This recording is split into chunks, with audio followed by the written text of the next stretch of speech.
Of course, the severe weather continued today as rain came down in parts of the state, and now all eyes are on Tropical Storm Elsa as that storm makes its way towards Connecticut. Officials in South Windsor have already declared a state of emergency. This after back-to-back storms caused some damage this week.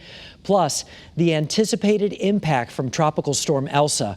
Over the past 48 hours, South Windsor Public Works crews have responded to more than 125 trouble spots. The town has opened a temporary debris site on Burgess Road. They're asking people to clear any debris from any catch basins right now, and they're also calling Public Works crews. They want people, I should say, to call them to report any trees that are down and pass along any power lines as well. Elsa is expected to drench the southern part of the state tonight and into tomorrow. Boat owners on the shoreline have been securing their boats since this afternoon. They want to add another layer of protection in case the wind picks up due to Tropical Storm Elsa. With concerns about power outages continuing, the pressure is really on right now for utility companies to do better as Tropical Storm Elsa approaches. Senator Richard Blumenthal called out Eversource and expressed concerns, especially after Isaias left more than 100,000 customers without power. Consequences of failure, if there's a repeat of that cataclysmic disaster, will be severe. Now, the Public Utilities Regulatory Authority, or PURA's 8-month investigation concluded Eversource and UI did not meet reasonable expectations for managing a storm.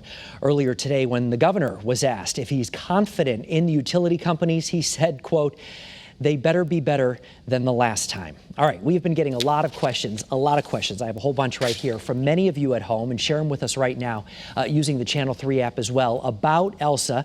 So we want to go right to our chief meteorologist, Bruce DePriest, and get some answers to your questions. He's joining us right now with more. Bruce, I know you've had a very busy afternoon as Elsa makes its way. Before we start with some of the questions, though, just briefly, it looks like the storm will arrive first thing tomorrow morning? Yes, right during the morning commute, Mark, so the timing is really bad. That's when the tropical downpours are going to move in. Of course, we had heavy rain and still have heavy rain in parts of the state right now, but the tropical downpours from Elsa will be arriving right during the morning commute, and they may not let up until around midday. So, you know, the morning commute, please plan on some extra time. We're going to be dealing with tropical downpours, a real concern for flash flooding since we've had rain lately, a lot of it, and more heavy rain is to come. Now, there will be some 40-plus mile-an-hour winds in southeastern Connecticut, but it looks like the rest of the state is going to be spared from a widespread damaging wind event. Now, always with the tropical system, there is a risk of a tornado.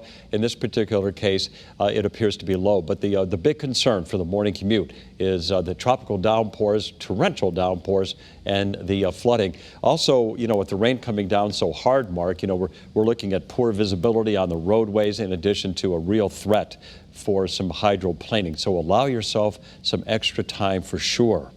All right, well, that's some good advice right there, right from the chief. We have a question here, Bruce, from Dixie in New Preston. She's asking which side of the storm and the state will have the most rain. Well, we are forecasting 2 to 4 inches of rain in addition to what we've already had. Typically with the tropical system, the heaviest rain occurs to the north and the northwest of where the storm tracks. So we are forecasting, in fact, while we're doing that, I'll show you a close-up look at the forecast storm track from the Hurricane Center. There it is, painting in right here. Let me just hit one more button, and you can see that it's supposed to track right over Rhode Island, maybe even near Stonington. So the heaviest rain occurs to the left of that red line. The strongest winds occur along and to the east of that red line. So the one thing that's on our side with Elsa is the fact that it's going to be moving so quickly, but in that short period of time, it could easily dump 2 to 4 inches of rain in the entire state, not just one town. The entire state is going to be affected. One town might get 2 inches, one town might get 4, but everybody will be impacted. Well, you look at that right there, Bruce, and we should all be pretty thankful that it's not a Category 1 or something like that for sure. Exactly. We're talking about 50-mile-an-hour winds. You know, last year with Isaias, that storm tracked over western Connecticut, and it was near hurricane strength when it did so. So that's why Isaias caused so many power outages here in the state of Connecticut. And of course, power outages are always a concern simply because we have so many trees in the state, and they're getting older, they're getting weaker, and they're more vulnerable to disease and more susceptible to these strong wind gusts that we get with not only thunderstorms, but tropical systems as well. Now, Vanessa Martinez in New Britain is asking, how does a hurricane form? She said that she's always been interested in finding out more about that. Well, a hurricane forms, it has to form over the warm water of the ocean. It's unlike a winter storm, which could actually intensify over land. The fuel for a hurricane is all the moisture that comes off the ocean. And when that air rises through the atmosphere, it cools and it condenses, and that releases heat. You know how when you get out of a swimming pool and the water evaporates off your skin, you feel cooler? That is what we call the latent heat of evaporation. It's coming out of our bodies and going into the evaporation process.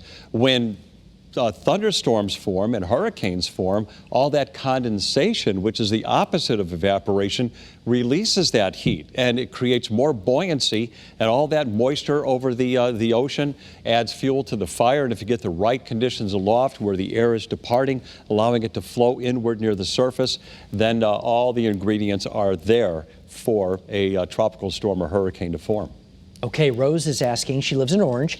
She apparently has a window AC unit, like a lot of people do here in New England. She's asking, is it safe to have the window AC unit out or maybe in the window during a storm? Obviously, she's a little worried about the wind or anything like that. You know, if we had a full-fledged, very strong tropical storm coming our way, or a hurricane, I would say yes, not a bad idea, because you could also get water that may find its way around the seals that you have in your windows in the air conditioner.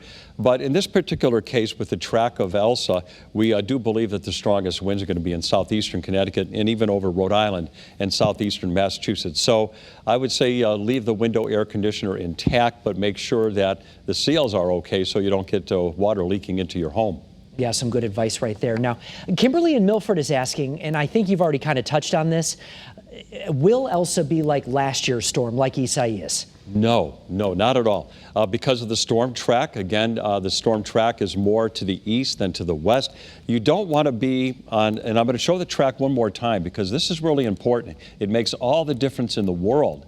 A storm track, again, to the east of that red line where the Hurricane Center is forecasting Elsa to go, along and to the east of that line is where the strongest winds occur.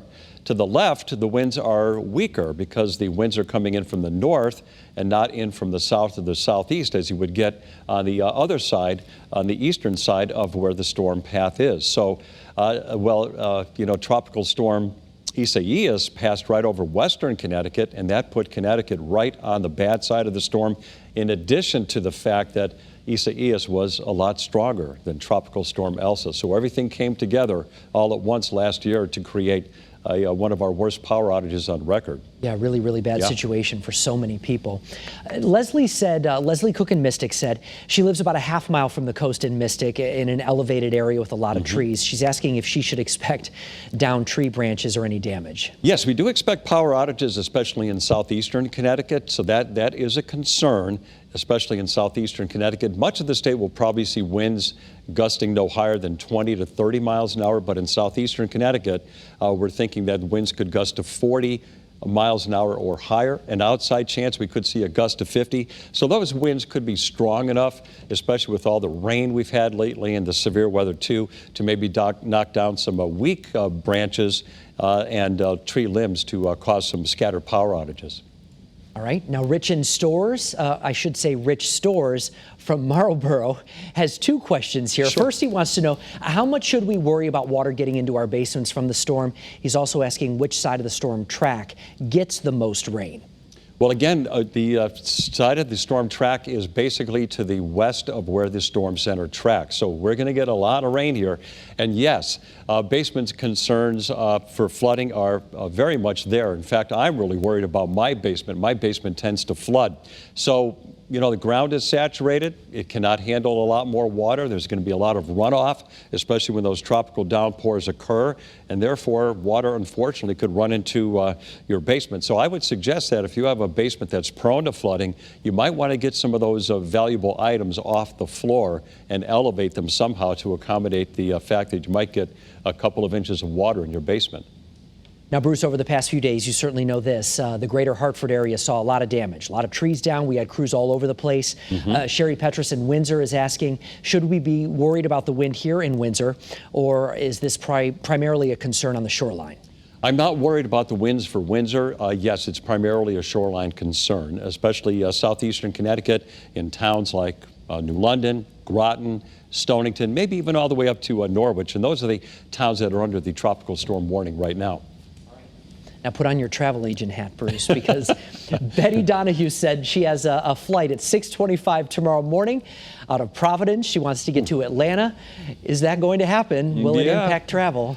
Well, there could certainly be some delays. I would expect that, with this storm tracking, pretty much very close to the I-95 corridor. I got to believe that there will be some travel issues for tomorrow morning. I think we'll also see that here in obviously our area as well, not just with Providence, but maybe Bradley. A lot of flights could be delayed. So people want to always check ahead with their airline for sure. What do you think the biggest impact from the storm will be, Bruce? Okay, and I'm going to bring up the impact graphic that we put together. The rain. That's going to be the biggest impact. Secondary is the wind. So, again, with all this rain we've had and more rain to come falling on saturated ground, 2 to 4 inches of it, there is a very big concern. I mean, a big concern for flash flooding later tonight and tomorrow morning. Already, we have the Housatonic River that is under a flood warning for the Stevenson Dam area, and there's other reasons to believe that small streams and creeks elsewhere in Connecticut could be going out of their banks. So the primary concern, rain, flash flooding, to a lesser extent, the wind damage. Bruce, how often do you get updates from the Hurricane Center? I think, would you get one around 5 o'clock, right? Yes, we get one every 6 hours. They come in starting early in the day. They come in at 5 o'clock in the morning, then 11 o'clock in the morning, and 5 o'clock in the afternoon. Then we'll have another one for Eyewitness News at 11. But there are also some intermediate kind of advisories that tell you where the storm is now, how strong it is. So those are updates that occur between the main update of when the storm, where it's going to be tracking. So as far as the track goes, we get updates every 6 hours, but there's intermediate advisories that give us more frequent updates. All right, well, I think the bottom line here is everybody should just, get prepared for maybe some trees down, some flooding, things like that, and stay with us right here on Eyewitness News because, of course, Bruce is going to have the very latest coming up when you join us for Eyewitness News at 11 o'clock tonight. And we do want to remind you as well that we are going on at 4 a.m. tomorrow morning. We will have team coverage, again, starting at 4 in the morning, so stay tuned for that. First thing, we'll be all over the state, but we'll see you tonight as well for Eyewitness News at 11.